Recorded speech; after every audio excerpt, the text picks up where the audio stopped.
Vou começar, não vou esperar mais não, está na hora da gente... Marcou 1 hora, 10 minutos, tá bom. Então é isso. A gente vai passar isso para vocês. Se vocês tiverem alguma dúvida dentro desse caminho aí, vocês podem parar e perguntar, tá bom? Tem tempo ruim não. E a gente faz essa revisão para quando vocês forem para a clínica, vocês já vão sabendo o que está acontecendo, tal, e o que tem que ser feito lá e qual a sequência. Por que a gente está fazendo passo a passo, ponto a ponto, para que a matéria seja totalmente completa, né? Então, você estava falando da prova, na prova foi uma prova de nível, não foi uma prova difícil, mas também não foi uma prova fácil demais. Tá? Eu não sei das notas, que é o Diogo que tem acesso a isso, mas eu espero que vocês tenham saído bem, porque não estava muito difícil não, né? Na verdade é essa. Eu vou compartilhar minha tela com vocês e vou começar então a correção da prova, tá bom? Nós temos algumas coisas para ver hoje. Todo mundo vendo a prova aí? Tá de boa? Sim. Vamos lá. Começar com a questão número 1. Eu vou passar rápido, gente. Se você tiver dúvida, vocês me param, a gente volta para discutir, tá? Mas eu vou passando rapidamente aqui, para a gente não perder tempo. Sobre o masseter, é um músculo mastigatório responsável. Qual a função do masseter? É o principal músculo ou o músculo agonista responsável pela função de elevar a mandíbula. Tá? Muito fácil, muito simples. Então, fechamento mandibular, questão alternativa letra B. Aqui foi uma revisão de todas as estruturas anatômicas estáticas da articulação temporomandibular. Essa questão, se vocês pegar a prova, 78% da prova foi sobre revisão anatômica, né? Claro que a gente acrescentou também o sistema neuromuscular, mas boa parte da prova foi sobre a anatomia. Não é decoreba. A função do músculo é fundamental que vocês saibam, até para entender o funcionamento dele, tá? Na questão número 2, durante a ação mastigatória, o grupamento de músculos mastigatórios é a função distinta, principais e coadjuvantes. Para a execução do movimento de fechamento mandibular, então, a gente falou lá nas nossas aulas, né, teóricas, que existem grupamentos musculares responsáveis por uma função. Na função de fechar a mandíbula, né, ou seja, na função de fazer a mandíbula pressionar o alimento, o músculo temporal tem qual função? Ele é principal ou ele é acessório? Ele é a favor do movimento ou ele é contra o movimento, né? Então, isso a gente tem que pensar na hora de responder essa questão aqui, tá? O músculo temporal, ele é um músculo elevador da mandíbula, só que ele não é um músculo elevador principal. Ele é um elevador acessório, né? E também conhecido como amigo aí do masseter, né? Um músculo sinergista ou estabilizador, tá bom? Seria o agonista, o masseter, né? Principal também o masseter.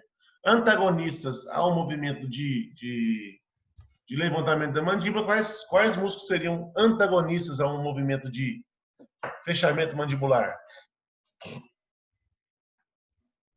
Gente, ó, vamos lá, me ajuda aí. Tem aquele que tem a eu tô falando em levantamento mas fala do digasto. O digasto, o povo fala que é, fala que não é. Perfeito. Estou falando, os elevadores, quais são os antagonistas? Os abaixadores. Então, todo o grupamento abaixador da mandíbula, incluindo o músculo de gasto. Nesse caso, especificamente, o digasto seria um dos principais músculos antagonistas ao movimento de abertura mandibular. Tudo bem? Agonista, principal e iniciador é a mesma coisa, tá, gente? Então, aqui essa questão aqui, quem não sabia de nada, só 3 alternativas você já eliminava, né? Se você soubesse o que é um agonista principal e iniciador, você já eliminava 3. Então, sobraria letra B e letra D. Você sabe que o músculo temporal ele não é antagônico ao movimento de fechamento, pelo contrário, ele é um músculo que ajuda, então tá fácil de responder aqui. Beleza? E o pterigoideu lateral? Qual é a função do pterigoideu lateral?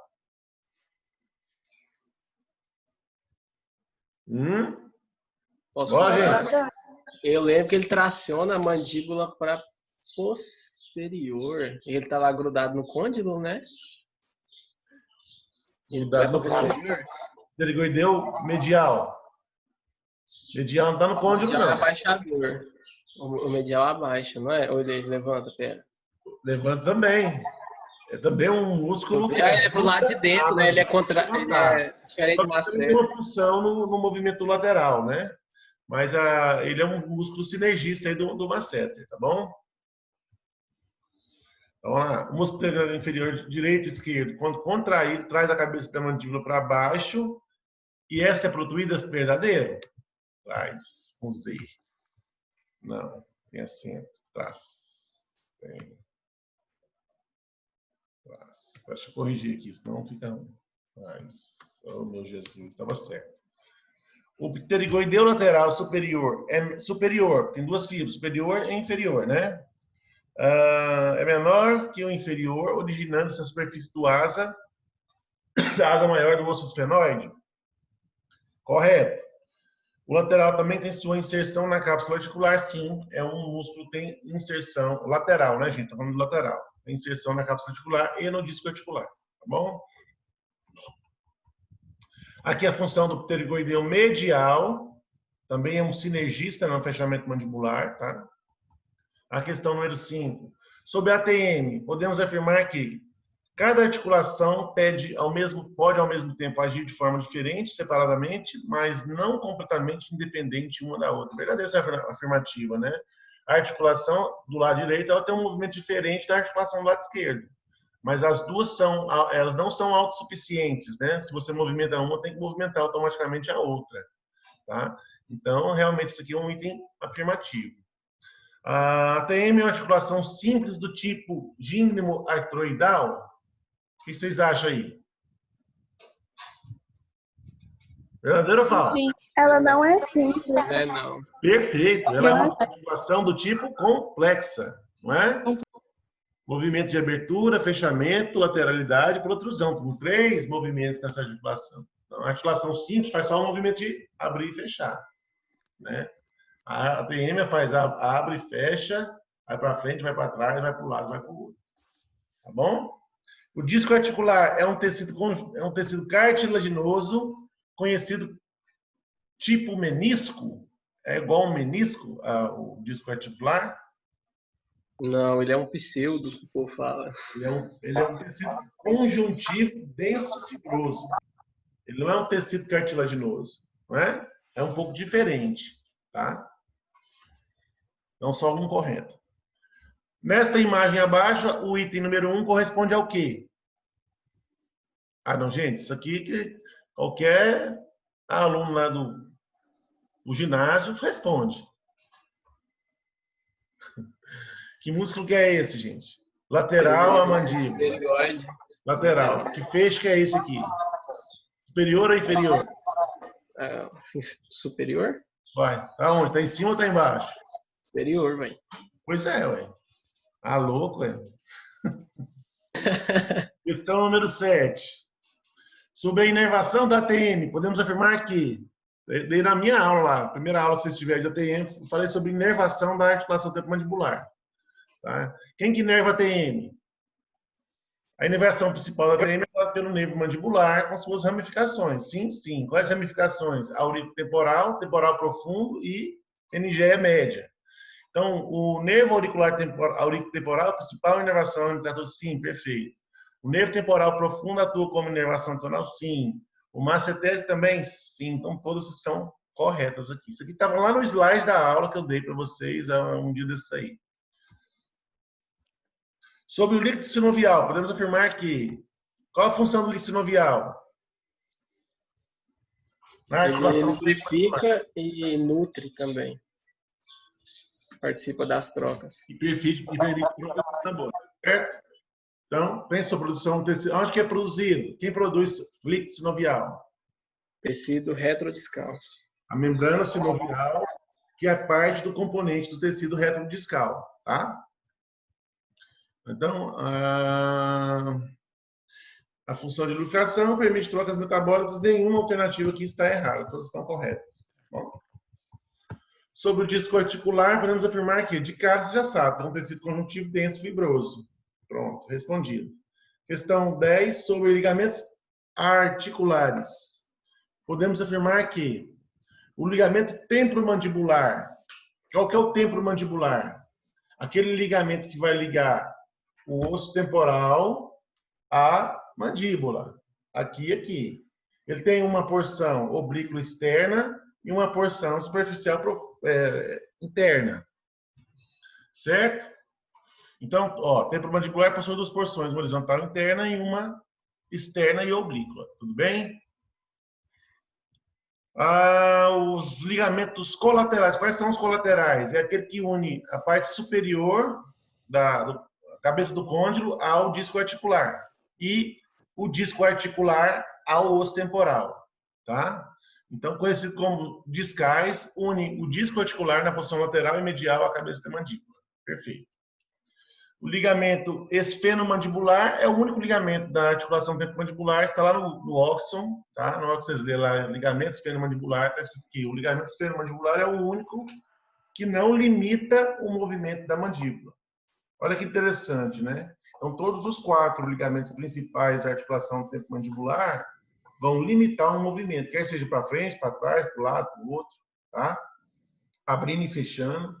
Tá? O único que não limita esse movimento é o ligamento esfenomandibular. Tá bom? A questão número 11. Qual que é a função do músculo? Os músculos, inicialmente, têm 3 funções principais e uma função que não é 3 funções principais que são fundamentais e uma função que é contra a sua ação, né? Então, quais são as funções principais? Isotônica, isométrica e o relaxamento controlado. A função isotônica, aquela função de tônus, né, de o músculo segurar a mandíbula para não cair, através do reflexo miotático, né, um reflexo involuntário do sistema nervoso central, que vai atuar pressionando a mandíbula para que ela não caia. A contração isométrica, aquela contração que a gente faz um encurtamento das fibras, ou seja, uma contração de pressão, né, com encurtamento, tá? E o relaxamento controlado é aquela contração muscular que você faz para abrir de novo a boca depois que você terminou a mastigação. Encostou os dentes para engolir, a sua mandíbula automaticamente já vai abrir para poder receber o novo bolo de alimento. Então, esse relaxamento é um relaxamento, um estiramento muscular controlado, tá? Essas são as funções principais. E ainda tem uma função que ela funciona, aquele que a gente chama de efeito chicote, né? É uma atividade muscular prejudicial ao músculo e refere-se ao alongamento do músculo ao mesmo tempo que ele sofre contração. Aquela que eu falei para vocês na hora, aquele exemplo de acidente de carro, né? Ou cai de carro, o pescoço vai para frente ao mesmo tempo que você está tensionando ele para segurar ele para trás. Então, esse efeito é um efeito deletério da ação muscular. Tá bom? Todos aqui estão errados. Nos itens, todos estão errados. Os estímulos motores gerados pelos receptores nos órgãos são conduzidos pelo tronco cefálico através de vias de transmissão pelo neurônio motor. Sobre as vias de transmissão e as estruturas que as compõem, é correto afirmar que o neurônio liga-se a uma fibra muscular pela placa motora, ok, certo? Quanto menos fibras musculares ligarem um neurônio motor, mais preciso será o seu movimento. Claro, músculos mais longos têm menos neurônio motor e as fibras são menos, os movimentos são mais, vamos dizer, entre aspas, mais grotescos. Quando eu tenho uma fibra só muscular para muitos receptores, a qualidade do movimento é melhor, tá bom? O neurônio é a unidade básica do sistema nervoso central, sim, do sistema nervoso. Pode ser designado de neurônio aferente quando conduz o impulso nervoso em direção ao sistema nervoso central, sim, da periferia para o comando central. Os interneurônios são aqueles neurônios dentro do núcleo tratocefálico, né? Aquela onde faz a ligação entre o neurônio aferente com neurônios eferentes, né? dentro do núcleo tratocefálico é o neurônio que a gente chama de neurônio de segunda ordem, segunda, terceira, quarta ordem. Então, são interneurônios dentro do sistema de comando. Tá? São encontrados no interior do trato cefálico e responsáveis por transmitir o impulso pelas estruturas cerebrais que farão a sua interpretação. Perfeito. E os interneurônios podem fazer sinapses diretas com neurônios eferentes, sim, através do que? Do arco reflexo, né? A gente também falou isso na aula de neurotomia. Tá? Então, o neurônio aferente secundário, ele pode fazer diretamente, sem passar nos centros superiores de comando, uma ligação com o neurônio eferente através de um estímulo doloso. Por exemplo, morder uma pedra, pisar num prego, furar o dedo numa agulha. Tá? Tudo isso a informação não vai lá no córtex cerebral para ser processada e mandada como resposta via neurônio eferente. Ela passa direto, como se fosse um arco reflexo para ações de dano. Tá bom? Então, aqui todas estão corretas. Dentro do núcleo tratocefálico, os interneurônios distribuem impulsos nervosos para as estruturas de controle. Sobre as estruturas de controle, é correto afirmar que... Letra B. As estruturas límbicas, já quase chegando lá no córtex cerebral, né? Essas são as estruturas responsáveis pelo controle de nossas atividades emocionais e comportamentais. Tá? Como raiva, violência e docilidade. Então, quando você está num quadro doloroso, um quadro de dor aguda, por exemplo, isso é muito legal. Eu gosto de estudar isso, porque a gente entende as coisas. Quando você está num quadro de dor aguda, a resposta que está sendo gerada, a informação que está sendo gerada lá no motor, vai lá para o sistema nervoso central, onde que ela vai ser processada? Lá nas estruturas límbicas. Então, ela vai passar do núcleo tratocefálico para o tálamo, para o hipotálamo. Lá eles regulam o comando da ordem. Geralmente no tálamo, faz a distribuição do comando da ordem. Né? É dor, é emocional, então manda para as estruturas límbicas para ela fazer a avaliação. Tá? É uma resposta motora, manda para outra estrutura. É uma resposta de pressão, manda para outra. É uma resposta de temperatura, manda para outra estrutura. Então, dentro do seu cérebro, né, dentro do seu núcleo tratocefálico ali, você tem esses centros superiores que vão distribuir um impulso que você recebeu lá no órgão. Então, aqui a estrutura límbica vai controlar essa emoção.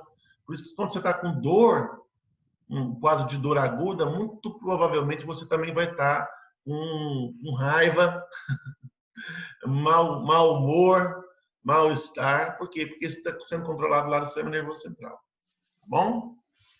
Aqui a letra B está correta. Questão 14. Aqui sobre receptores sensoriais, né? O que são os receptores sensoriais? São pequenas estruturas, pequenas moléculas dentro dos órgãos que vão fazer essa distribuição, quer seja de pressão, quer seja de dor, quer seja de ação muscular, quer seja de secreção de glândulas. Então, esses receptores são responsáveis por estimular o neurônio aferente primário a levar a informação para o sistema nervoso central. Tá? Nesta questão, os corpúsculos de Pansini são os receptores sensitivos responsáveis pela percepção do movimento e pela pressão firme. Ou seja, quando eu estou fechando a boca, na hora que o meu alimento encosta no meu dente, encosta no dente de cima, o corpúsculo de Pansini é o que limita essa pressão para você, por exemplo, morder uma rapadura ou morder um pedaço de pão, ou morder uma bala dura ou morder uma bala mole. Quem regula essa pressão que você faz no dente é um receptor sensorial do tipo corpúsculo de Pansini. Olha que interessante, né? Por que tem isso? Porque dependendo da qualidade do que você come, né, você faz uma pressão maior e menor para cortar o alimento em moléculas menores. Por quê? Porque eu não quero estimular dente a encostar em dente, não é? Porque se eu estimulo o dente a encostar em dente, desencadeia aquele processo todo de nocicepção e o seu sistema nervoso passa a atuar de forma como ele não deveria. Tudo bem, gente? Só vocês estão aí? Parece que está todo mundo dormindo. Vamos pôr aqui? Vamos pôr a cara? Vamos abrir a tela? Vamos lá, quero ver a cara de vocês aí, um pouquinho. Põe a cara aí, todo mundo. Deixa eu ver se vocês estão aí mesmo.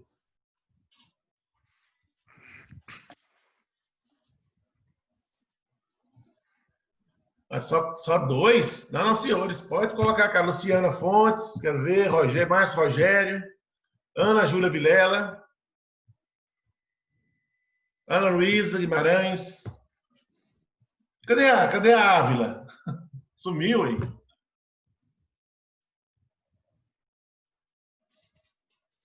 Cadê? André Luiz, Letícia, Estela, Renan. Gente, vocês estão aí? Dá moral para mim. Eu tô, mas vou aparecer não. Tá bom.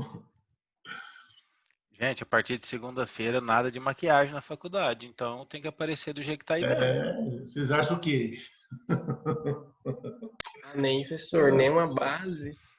O professor Nem base, nem... é a base? Você tá proibido de qualquer coisa. Base, batom, qualquer coisa. Ah, não? Pelo menos nada. Zero. Teste de vedação da N95 e da outra lá, como é que é? Atrapalha. Nem rímel? Zero. Nem sobrancelha, nada. Zero. Cara limpa, todo mundo de cara limpa lá. Como veio ao mundo? Não. A Duda faz maquiagem só do olho pra cima. Eu tô pensando. Onde a máscara não pega. Também tadinha, né? Bom, então já que vocês apareceram, agora eu vou continuar. Tá tudo bem aí, gente? Tá tudo certo? Né? Tá? Natália está com uma carinha assim que nada me importa hoje. Não, eu tô pensando nesse negócio da faculdade, eu desesperei aqui. Não desespera não. Muito melhor. Da maquiagem. Melhor a gente estar Tem de cara 18 anos que uso barba. Eu já tirei ela semana, deixei crescer de novo um pouquinho e segunda-feira tá liso de novo. Minha mulher fala que eu fico com a cara muito lerda, então tem que deixar barbudo. Mas aí... É normal, são é só normas, esse ano. Ano que vem vocês passam maquiagem, aí passa batom, passa o que vocês quiserem. E a gente deixa barba, bigode, cabelo, tudo. Vai passar isso, Deus quiser. Vamos lá, ação reflexo da resposta resultante do estímulo sensorial transmitido por neurônio aferente até o sistema nervoso central. Sobre as ações reflexas importantes para o sistema respiratório, podemos afirmar que o reflexo miotático não tem resposta específica do córtex cerebral, sendo um importante determinante de tônus muscular. É o que eu falei para vocês, né? A ação do reflexo miotático é uma ação involuntária. O seu organismo já entende que você precisa fazer aquilo, porque senão sua mandíbula vai cair e passar do ponto. Então, o seu sistema nervoso central automaticamente já sabe, essa informação tem que passar e processar lá no córtex cerebral. Ela já vai direto. E quando a mandíbula pesa para cair, o reflexo miotático faz ela voltar ao normal. Aquele reflexo do joelho, você dá uma batida no joelho e pula. Né? A mesma coisa é a mandíbula aí. Tá? Então, a letra D. Questão 16. O que é uma oclusão de máxima intercuspidação habitual? Isso agora, gente, a partir de agora, nós não vamos ficar conceituando mais o que é MH, RC, ROC, dimensão vertical de oclusão, de repouso, espaço funcional livre. Não existe mais não, mas agora para frente nós já vamos direto para o ponto. Tá? Então, a oclusão em máxima intercuspidação habitual, como o próprio nome já diz, a máxima intercuspidação é a posição onde ocorre o maior número de contatos dentais. Que conclusões que eu posso tirar disso? Eu posso tirar que é uma posição maxilomandibular que depende de dente. Se eu não tiver dente, eu não tenho máxima intercuspidação habitual. Tudo bem? Então, aqui a posição intermaxilar, onde ocorre o maior número de contatos dentários com os côndilos fora da posição de relação cêntrica. Tá? Por quê? Porque se eu tiver máxima intercuspidação habitual IRC, como é que chama isso? Pode coincidir RC e NH? Então, gente, me ajuda aí. Pode sim, professor. Só não lembro o nome. Caiu na prova. Eu só não lembro o nome, mas pode sim. Pode não. Não pode. Deve. Numa reabilitação oral, quer seja de 3 dentes, quer seja de uma boca inteira, quando você vai montar no seu articulador, você tem que fazer a RC coincidir com a MH. Por quê? Alguém me responde aí.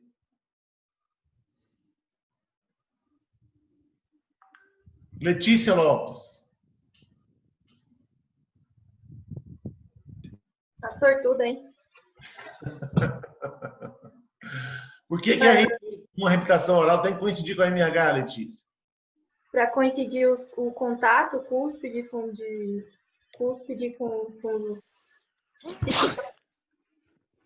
Cuspe? Não, para coincidir os contatos dentários, para eles serem.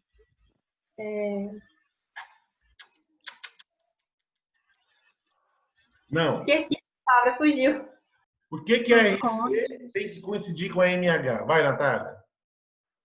Para os cônjuges ficarem na posição certa, eu acho. Porque o que você quer? Qual a função do aparelho estomatognático?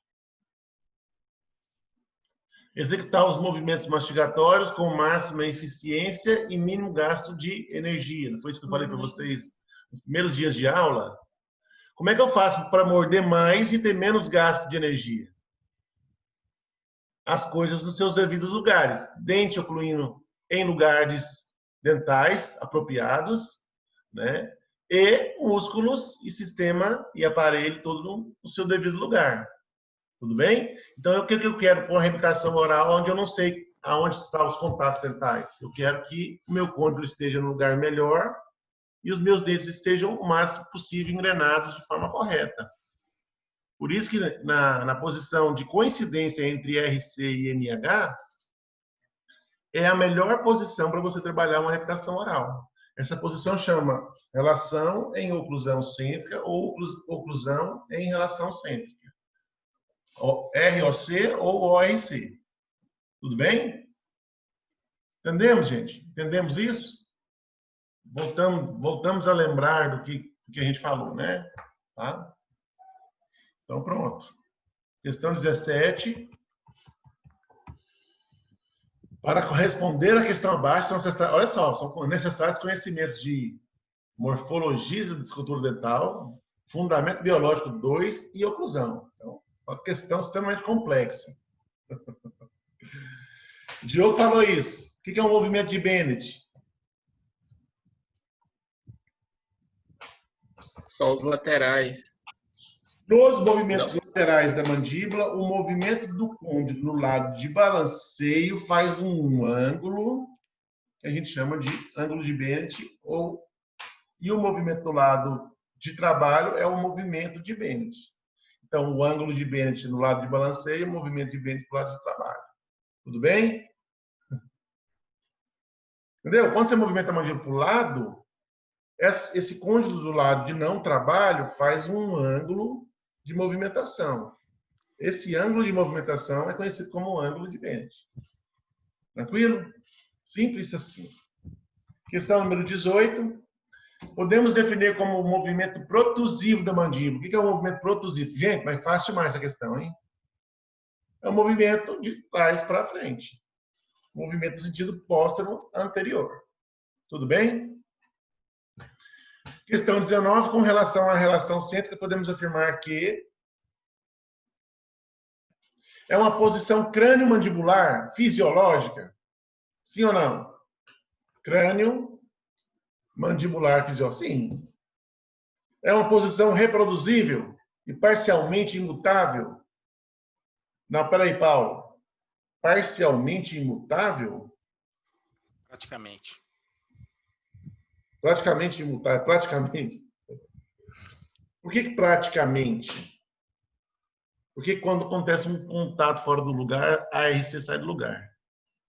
Então, ela é imutável, tá? Mas ela não necessariamente está imutável a vida toda. Quando seus dentes movimentam, ela sai do lugar. Por isso que eu pus praticamente aí, tá? Tá correto. É uma posição que independe de contato de dentes? Sim, por quê? Porque é uma posição condilar em relação ao crânio. Uma posição da cabeça da mandíbula em relação ao crânio. Não depende do contato do dente. Tá? Então, aqui nesse caso, na alternativa 19, estão todas corretas. E nessa imagem abaixo, que ângulo que é esse que você está ajustando em 30 graus aqui? De Bennett. Não, Fernanda. Esse não é o de Bennett, não, Fernanda. Acabei de falar que o ângulo de Bennett é nos movimentos laterais da mandíbula, o ângulo formado pelo côndilo no lado de balanceio. Aqui estou no articulador, certo? Ajustando um ângulo. Que ângulo que é esse? Márcio Rogério. Isso aí já foi. Vixe, professor, eu não lembro o nome desse ângulo. Não lembra? Semana que vem você vai para o articulador montar o seu modelo do seu colega lá. E agora? Para isso estão lá os professores e monitores, né? Mas não, senhor. Poxa, o Diogo deu uma super aula. É inadmissível vocês, nessa situação de hoje, não saber o nome desse ângulo aí. Pelo amor de Deus, o Diogo passou 2 aulas debulhando o articulador. Fez vocês desmontar e virar de cabeça para baixo. Vai, vamos lá, Emanuele Gebrim. Ajuda o seu colega, Emanuele. Vai, Emanuele. Vai não? Ai, professor, calma, deixa eu pensar. Qual que é esse ângulo aqui, gente?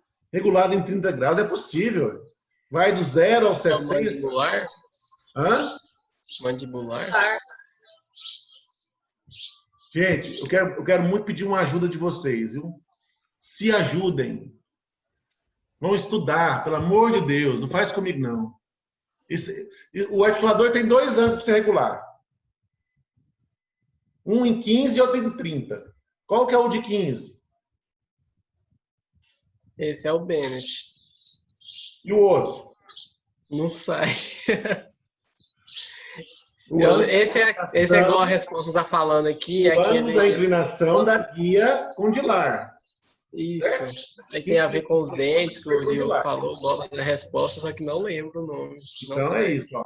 Podemos afirmar que quanto maior o ângulo da inclinação da guia condilar, mais altas as cúspides dos dentes posteriores. Nós conversamos isso na aula de articulador e nas outras aulas. Não é? Quanto mais inclinada a minha parede para a inclinação da guia condilar, mais alta eu posso deixar minhas cúspides lá nos dentes posteriores. Tudo bem? Gente, provinha, nível, né? De nível, mas muito, muito boa. Tá bom? Alguém tem alguma dúvida em relação a esta prova? Na hora que cair aqui, nós voltamos na mesma sala, tá, gente? Vai cair daqui a alguns minutos. Exatamente 2 minutos. E meio. Não, dúvidas? Então, o nome do ângulo, professor, eu não consegui entender. Acho que a internet... É o ângulo da inclinação da guia condilar. Ângulo da O ângulo da inclinação da guia condilar. Se olhar a fotinha aqui na coisa, você vai ver que aquele parafusinho que você está mexendo é aquele que você solta para soltar essa rosca que está o 30 graus, que você mexe o côndilozinho do articulador ali, ó. Aqui, ó. Tem um fiozinho aqui, ó. Quando você solta aqui em cima, ó, isso aqui movimenta para lá e para cá. E você regula a altura do seu ângulo. Tudo bem? Tá? Para quê? Se eu quero deixar uma cúspide mais alta, ou montar uma dentadura, quero trabalhar com dentes com cúspides mais altas. Eu posso aumentar a inclinação da guia condilar. Ou não. Geralmente a gente põe o quê? Na média. Essa guia condilar, ela está relacionada com qual o movimento excêntrico da mandíbula?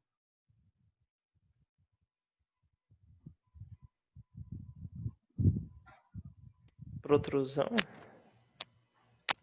Protrusão. Todo mundo concorda? Sim ou não, gente? Ó, esse movimento para frente. Para frente, para trás. Para frente, para trás. Por exemplo, a inclinação da guia condilar